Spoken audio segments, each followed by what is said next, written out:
Got to check out Spencer's work on a regular basis, folks. Locked on Ducks, Locked on Pac-12. You see it right there on the screen. Join Spencer on Twitter as well.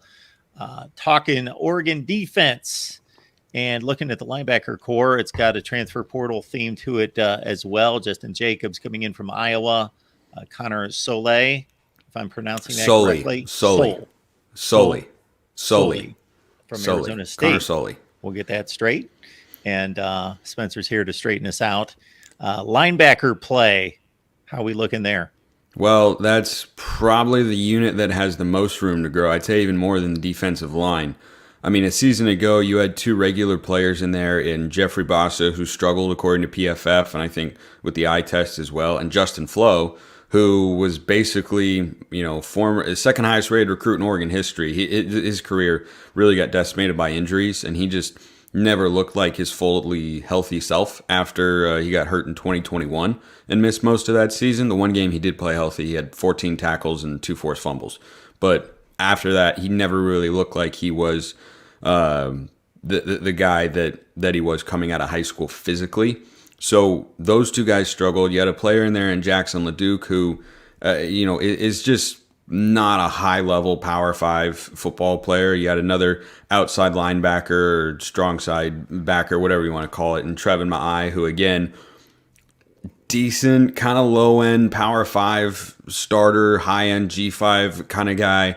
If they can have upgrades production-wise from those particular spots, I think you're going to look at a much better Oregon defense than what you saw a year ago, where they just struggled against the pass mightily. And I think the two biggest reasons were the pass rush, number one, but the inability of linebackers to cover. They just didn't have guys who could cover at a high level, and they got beat a lot. And I think they were still adapting to a new defensive system, and they were guys who were just not always as capable as you'd like them to be in man-to-man coverage situations, because you wouldn't think that a team would be, so bad against the pass as Oregon was a year ago defensively when you have a first-round NFL cornerback on your team.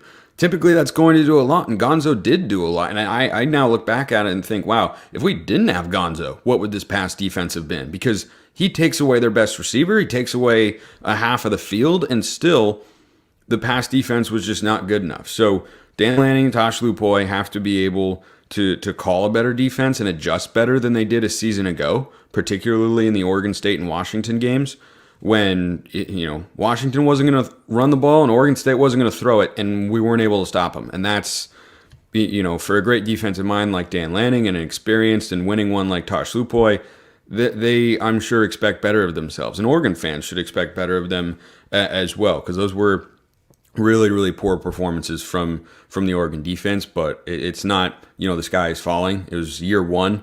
They had a lot of new players come in for a reason. I think they have a roster of guys that they feel are going to better fit their scheme and what they want to accomplish. They have to show it on the field. But you look at the linebackers and say Justin Jacobs comes in from Iowa.